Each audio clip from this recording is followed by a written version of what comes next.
Good morning all of you.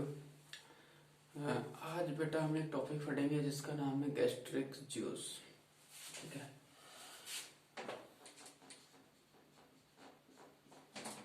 एक topic है जिसका नाम है गैस्ट्रिक जूस। सबसे पहले तो हम इस जूस के बारे में पढ़ेंगे कि जूस क्या होता है, कहाँ से सीक्रेट होता है, क्या क्या इसके अंदर कंपोजिशन होता है। ठीक है, तो जरा समझने की कोशिश करिए बेटा। ऐसा कुछ आपका स्टमक होता है, ये स्टमक की आउटर लेयर्स होती है, यहाँ पर कुछ सेल्स पाई जाती है।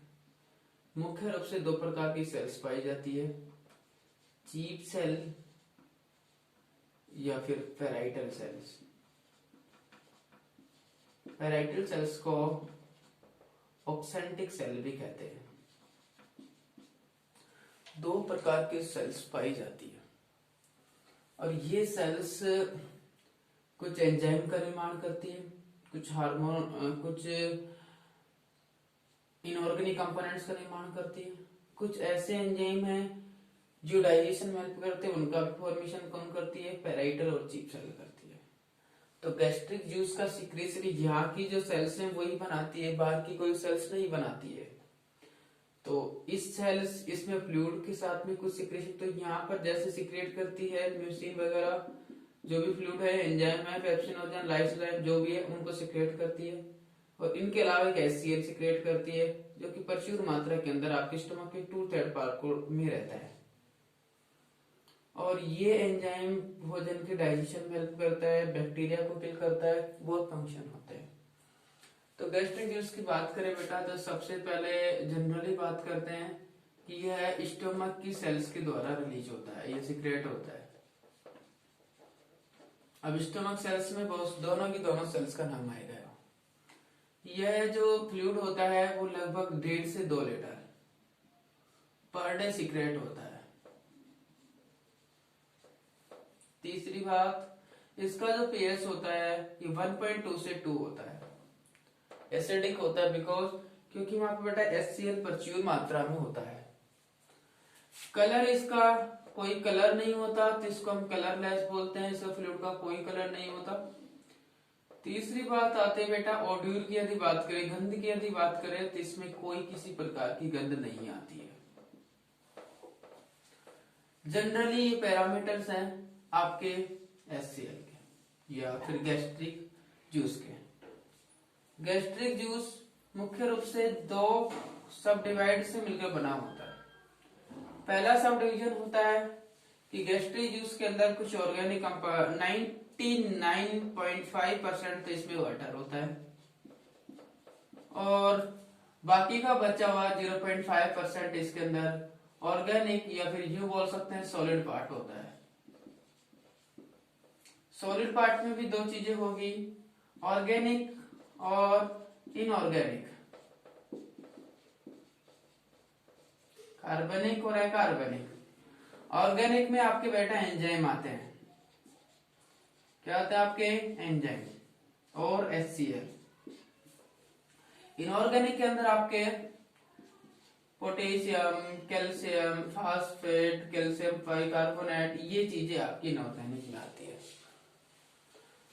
इसके बाद में हम बात करेंगे इन एंजाइमों के बारे में कि ये एंजाइम कौन कौन से हैं और ये कहां से रिलीज होते हैं। देखिए बेटा 1 बाय 1 एक एक एंजाइम के बारे में हल्का बताता हूँ और कहां से रिलीज होता है, क्या फंक्शन होता है। ज्यादा बात हम करेंगे नहीं, सिर्फ यही बात करेंगे। तो ये तो कायदा आपको पता चल गया होगा कि जनरली पैरामीटर्स इसका ये होता है। सबसे पहला बात करेंगे आज पेप्सिन या पेप्सिनोजन। पेप्सिनोजन तो इनएक्टिवेट फॉर्म है और पेप्सिन इसकी एक्टिवेट फॉर्म है, active form. Inactive form, active form काम करेगा तब इसके साथ में होएगा तब करेगा, अन्यथा इनएक्टिव जब काम नहीं करेगा तो पेप्सिन इस फॉर्म में मिलेगा। पेप्सिन का मुख्य निर्माण आपके अमाशय की चीप सेल से होता है और ये पेप्सिन प्रोटीन के डाइजेशन में हेल्प करता है। यह प्रोटीन को मुख्य रूप से एमिनो एसिड में कन्वर्ट करता है, अतः ये प्रोटीन के डाइजेशन में हेल्प करता है। पेप्सिन कंप्लीट हुआ। पेप्सिन के बाद में अगला जो एंजाइम आता है आपका रेनिन। रेनिन का निर्माण भी कहाँ से होता है, वही चीफ सेल से होता है और वही प्रोटीन का डाइजेशन में हेल्प करता है। तीसरा एंजाइम आता है आपका लाइसोजाइम। लाइसोजाइम भी वही एंजाइम है, वहीं से रिलीज होता है, लेकिन फंक्शन इसका है बैक्टीरिया को किल करने का। बैक्टीरिया किल करने का फंक्शन है, इसलिए इसको हम कहते हैं bacteriocidal enzyme. Present in stomach that is lysozyme, that is bacteria static enzyme है, bacteria cidal enzyme known as lysozyme. इसके बाद में आता है आपका रेनिन, आ गया आपका म्यूसिन। म्यूसिन होता है वो आपकी स्टोमक की जो म्यूकस सेल्स होती हैं, जो म्यूकस का सिक्रेट करती है, उनके द्वारा म्यूसिन का रिलीज होता है। इसके बाद में हम बात करेंगे एचसीएल की। एचसीएल जो होता है वो आपकी स्टोमक की जो पैराइटल सेल्स होती है वहां से रिलीज होता है। पैराइटल सेल से रिलीज होता है और पैराइटल सेल से रिलीज होने के बाद में यह आपके स्टोमक में आता है। इसका पीएच भी वही 1.2 या 2 के आसपास होता है, डेलीलीटर के आसपास रोजाना सीक्रेट होता है, लेकिन ये तब ज्यादा सीक्रेट होता है तब आपके आमाशय में फुल पहुंचता है, क्योंकि डाइजेशन में हेल्प करता है, बैक्टीरिया किल को करता है। इसके बहुत सारे फंक्शन है। फंक्शन ये है कि ये पहले तो एसिडिक एनवायरनमेंट बना के रखेगा, इसका लेवल एक मिनिमम होएगा, ज्यादा भी नहीं हो सकता, ज्यादा हो गया तो भी प्रॉब्लम, कम हो गया तो भी प्रॉब्लम, मिनिमम 60 ml इसका लेवल बना रहना चाहिए, इतना तो।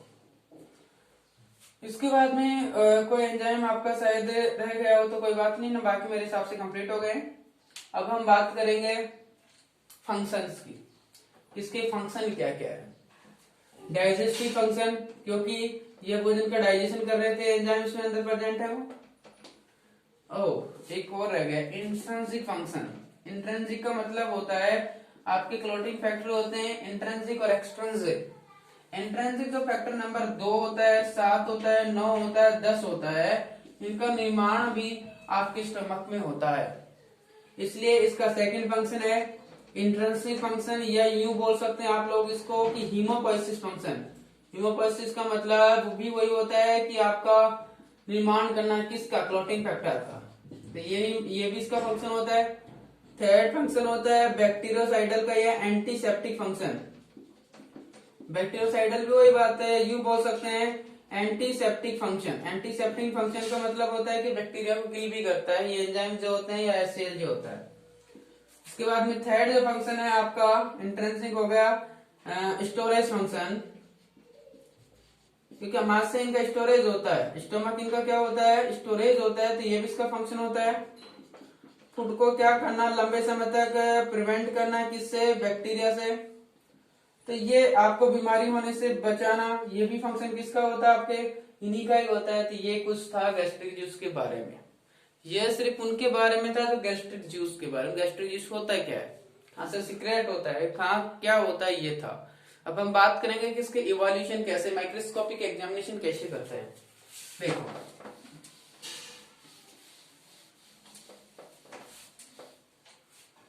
सबसे पहले 1 by 1 बात करेंगे कि नॉर्मल पैरामीटर और अबनॉर्मल पैरामीटर। नॉर्मल पैरामीटर में गैस्ट्रिक जूस का कलर मुख्य रूप से कलरलेस होता है, सही बात। अब कई कंडीशन ऐसी होती है जिसमें कलर चेंज हो सकता है, तो बीमारियों को इंडिकेट करता है। जैसे आपने एनजी ट्यूब आता है, नेजोगैस्ट्रिक ट्यूब, उसके द्वारा नेक नोज के द्वारा दिया या माउथ के द्वारा इंसर्ट किया गया, स्टमक से एचसीएल या वहां पर जो है आपका फ्लूइड है, गैस्ट्रिक फ्लूइड, उसको लिया गया और उससे लेने के बाद में देखा गया, उसका कलर का इवोल्यूशन किया गया, तो आपके पास भिन्न कलर होंगे, तो आप मुख्य रूप से इनके बारे में जानकारी प्राप्त कर सकते हैं।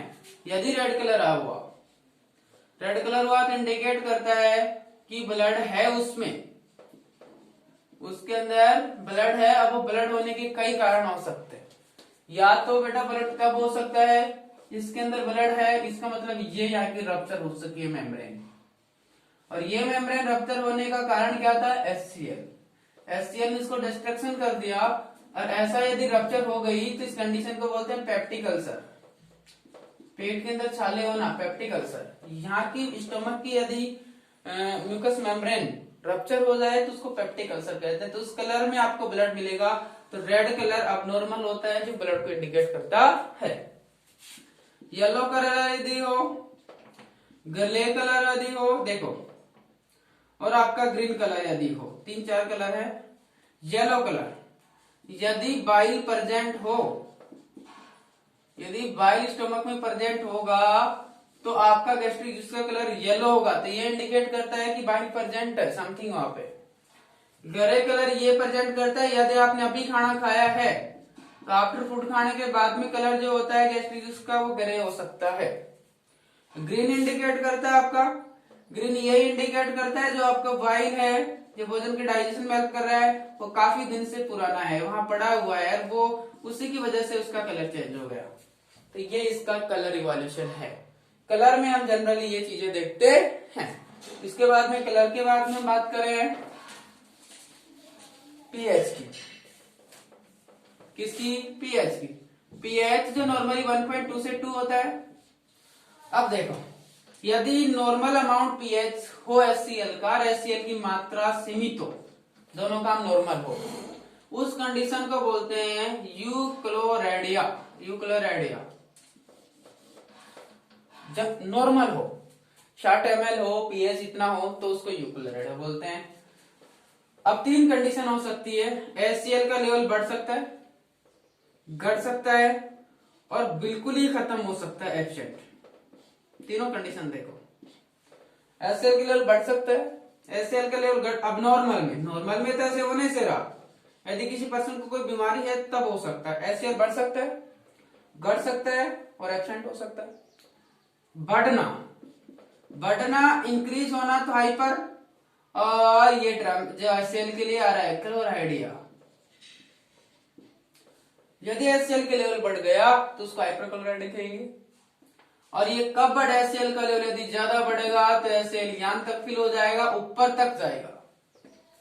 यहाँ एक स्पिंटर होता है, that is lower oesophageal sphincter, इसको क्रॉस करके इसोफेगस में चल जाएगा। एसिड होता है यहाँ पे HCl, वो इसको जला देगा म्यूकस मेम्ब्रेन को। तो यहाँ पर ये इंडिकेट करता है, या फिर ज्यादा हो गया तो इसकी म्यूकस मेम्ब्रेन को जला लेगा। तो यदि ज्यादा हो जाएगा तो आपके पेप्टिक अल्सर हो जाएगा।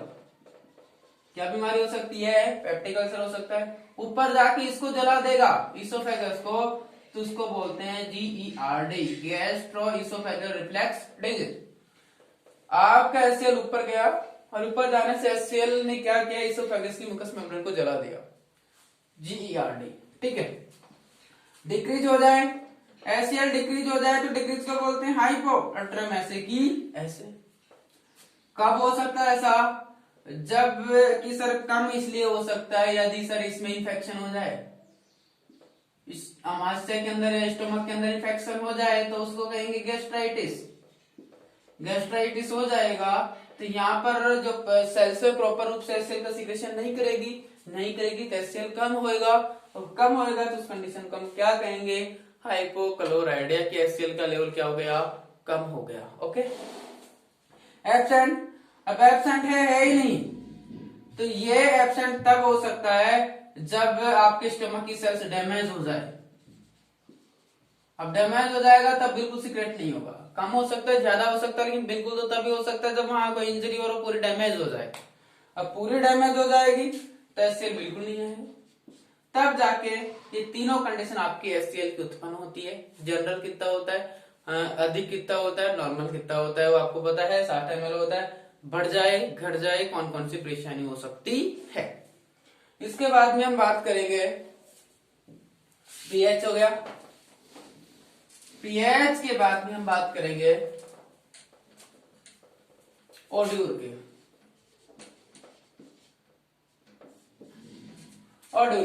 ओड्यूर के बारे में हम ये बात करेंगे कि मुख्य रूप से इसका कलर कौन सा होता है और यहाँ आपको कौन सा देखने को मिलेगा।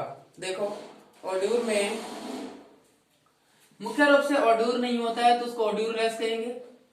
इसमें कोई किसी प्रकार की खुशबू नहीं आती है, इसलिए ओडरलेस होता है। गैस्ट्रिक फ्लूइड नॉर्मल पैरामीटर है। कौन सा पैरामीटर है? नॉर्मल। लेकिन बीमारी वाली कंडीशन में इसमें भिन्न भिन्न तरीके की खुशबू आ सकते हैं, गंदी खुशबू आ सकते हैं। जैसे आपको लगे कि सर की फाउल स्मेलिंग आ रही है, गंदी, बदबूदार, पस में आती है वैसे, तो आपको ये इंडिकेट करता है कि वहां पर जो सेल्स हैं गैस्ट्रिक कैंसर हो सकता है, इसकी वजह से फाउल स्मेलिंग आ सकती है। दूसरी बात कि बेटा मान लीजिए उसकी जो बदबू है या खुशबू है, यहाँ तो कलरलेस होते हैं, ऑडरलेस होता है, लेकिन ऐसी कुछ कंडीशन हो जिसमें आपको और भी स्टूल लाइक आए, स्टूल लाइक स्मेलिंग आया है, तो फिर वो इंडिकेट करता है। आप स्टूल लाइक तो कब आ सकते हैं देखिए जरा, ये आपका इंटेस्टाइन होता है, ये आपका स्टमक हो ही गया, ओके। कब आएगा? जब बहुत दिनों में आदमी स्टूल पास करेगा, कब यहाँ स्टूल ज्यादा बढ़ जाएगा, तब ऐसा हो सकता है। देखो आईबीडी एक बीमारी होती है, इंटेस्टाइनल बाउल डिजीज डिसऑर्डर। इसमें क्या होता है कि आपकी इंटेस्टाइन बंद हो जाती है काम करना, खाना ऊपर से आया, डाइजेस्ट हुआ, यहाँ जाके बंद हो गया, नीचे नहीं जा रहा।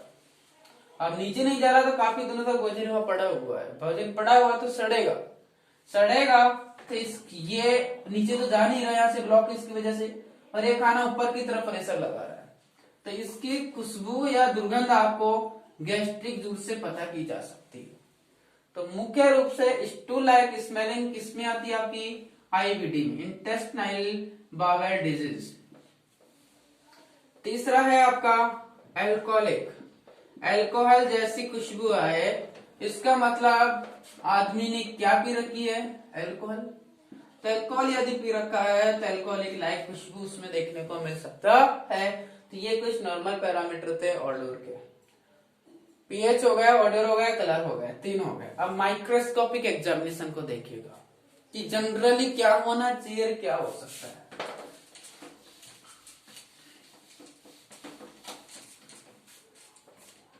देखो नॉर्मल क्या होगा और अबनॉर्मल क्या होगा। नॉर्मल एचसीएल होता है, उसके अंदर मुख्य रूप से जो सेल्स होती है वो एपिथेलियल सेल्स होती है, क्योंकि सेक्रेट वहीं से ही होता है, तो वहां की एपिथेलियल सेल्स के अंदर प्रेजेंट होती है।